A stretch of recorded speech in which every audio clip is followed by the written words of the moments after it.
दिवसाची सुरुवात येशी बरोबर आपण पूर्वी आम्ही लहानपणी किंवा आता पण काही अशी चित्रपट येऊन जातात, काल्पनिक असतात ते, की त्या ठिकाणी एखादा मांत्रिक असतो आणि तो मांत्रिक वर्षानुवर्ष तरुण राहतो.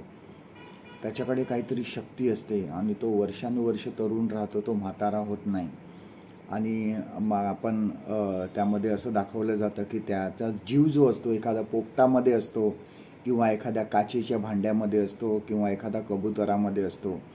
आणि मग एक दिवस एखादा बऱ्याच वर्षांनी एक शूरवीर त्या ठिकाणी येतो, तो मांत्रिकाबरोबर लढाई करतो, त्या पोपटाला मारून टाकतो आणि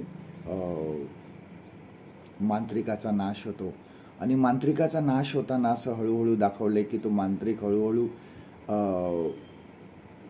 म्हणजे वयाने वाढत जातो असं दाखवलेलं आहे. म्हातारा, मग सुरकुत्या पडतात, मग सगळे केस निघून जातात, शेवटी हाडं उरतात आणि शेवटी सर्व काही त्याच्या शरीराची माती होऊन जाते आणि ती उडून जाते. आणि अशा प्रकारे तो चित्रपट आपण नेहमी बघायचो. आपल्या जीवनामध्ये कोणाला म्हातारा व्हायला आवडत नाही, सर्वांना तरुण राहायला आवडतं. आणि मग तरुण दिसण्यासाठी आणि तरुण राहण्यासाठी आपण वेगवेगळ्या तऱ्हेने काही ना काहीतरी प्रयत्न करत असतो. आपल्या शरीराला काही ना काहीतरी चांगलं लावत असतो जेणेकरून आपण तरुण दिसू शकू. आणि बऱ्याच वेळेस शेवटी आपण जर विचार करत असू तर आपल्या मनामध्ये हाही प्रश्न येतो ना की आपण म्हातारे का होतो, देव आपल्याला म्हातारं का करतो. पण लक्षात घ्या की देव आपल्याला शक्ती देतो हे तरुणपणामध्ये, सौंदर्य देतो. पण वयस्कर झाल्यावर आपली शक्ती आणि आपले सौंदर्य जे असतं हे आध्यात्मिक असतं आणि आत्मिक असतं. शारीरिक सौंदर्य जे आहे किंवा ही शक्ती आहे हे सर्व हळूहळू निघून जाणार आहे. पण कारण हे क्षणिक आहे, जे तरुणपणातलं सौंदर्य आहे, शक्ती आहे, ही क्षणिक आहे.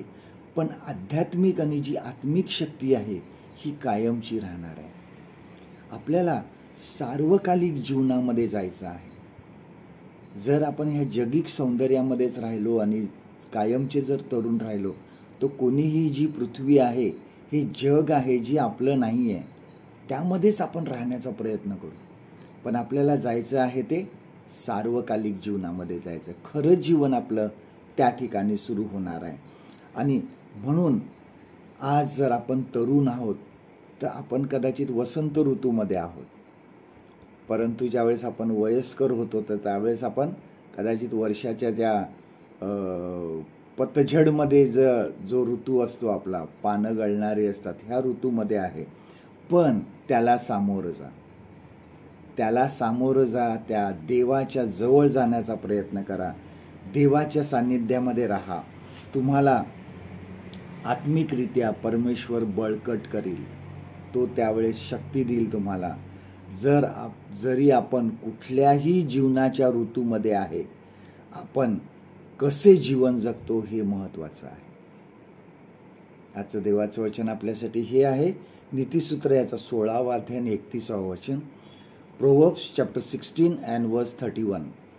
पिकलेले केस शोभेचा मुकुट होय, धर्ममार्गाने चालल्याने तो प्राप्त होतो. परमेश्वर करो आजचा दिवस तुमच्या आशीर्वादित करो.